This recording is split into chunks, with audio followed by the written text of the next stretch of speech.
কালের বিবর্তনে জীবন থেকে হারিয়ে যায় অনেক কাছের মানুষ, অনেক ভালোবাসার মানুষ। ঠিক সেরকমই প্রকৃতির মাঝে থেকেও হারিয়ে যায় অনেক ফসল। কথাটা কেন বলতেছি?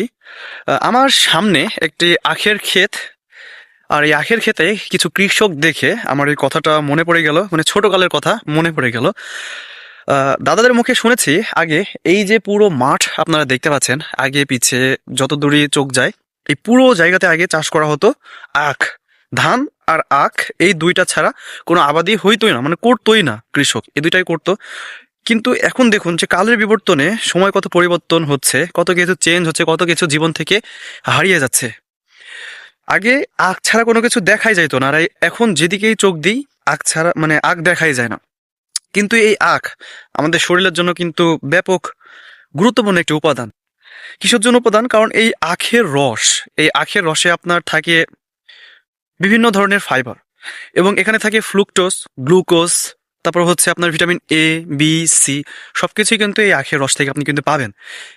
আখের রস থেকে কত কিছু পাওয়া যাচ্ছে, কত উপাদান, কত কিছু এখান থেকে পাওয়া যাচ্ছে। বুঝতে পারতেছেন যে আমাদের শরীরের জন্য এই আখ কত গুরুত্বপূর্ণ। গরমের সময় এই আখের রস কিন্তু শরীরকে ঠান্ডা রাখে, সতেজ রাখে এবং গ্লুকোজের ঘাটতি কিন্তু পূর্ণ করে। কিন্তু এখন দেখুন কালের বিবর্তনে এই আখ যেন দেখাই যায় না। তো হঠাৎ করে এই দৃশ্যটা আমার চোখে পড়াতে, সামনে রয়েছে সেই আখের ক্ষেত, এই দৃশ্যটা চোখে পড়াতে আমার মনে পড়ে গেল সেই ছোটকালের কথা, যে যখনই আগে মাঠে আসতাম একটা না একটা আখ কিন্তু খাইতাম। আর আখের জন্য মানুষ ভালো মতো মাঠেও আসতো না, ভয়ে। কারণ এই চারিদিকে যতদূর পর্যন্ত চোখ যায় পুরো দিক শুধু আখের চাষ করা হতো। এক হতো ধান আর এক হতো আখ। কিন্তু এখন মানুষ আর এসব করে না। এখন কৃষকের চিন্তা ভাবনা চেঞ্জ হয়ে গেছে, উন্নত হয়ে গেছে এখন। কারণ কেননা আখ চাষ করতে হলে টানা 1 বছর সময় লাগে।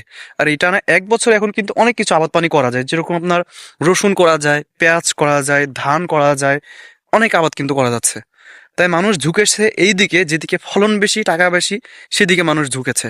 যার কারণে এখন আর আখ দেখা যায় না। কিন্তু আমাদের জন্য, আমাদের শরীরের জন্য কিন্তু এই আখ খুবই গুরুত্বপূর্ণ। তাই শুরুতেই আমি বললাম যে কালের বিবর্তনে যেরকম জীবন থেকে অনেক কাছের মানুষ, ভালোবাসার মানুষ হারিয়ে যায়, ঠিক সেরকমই সময়ের বিবর্তনেও প্রকৃতির মাঝে থেকে অনেক আবাদি ফসলও বিলুপ্ত হয়ে যায় বা বিলুপ্তর পথে চলে আসে আর কি।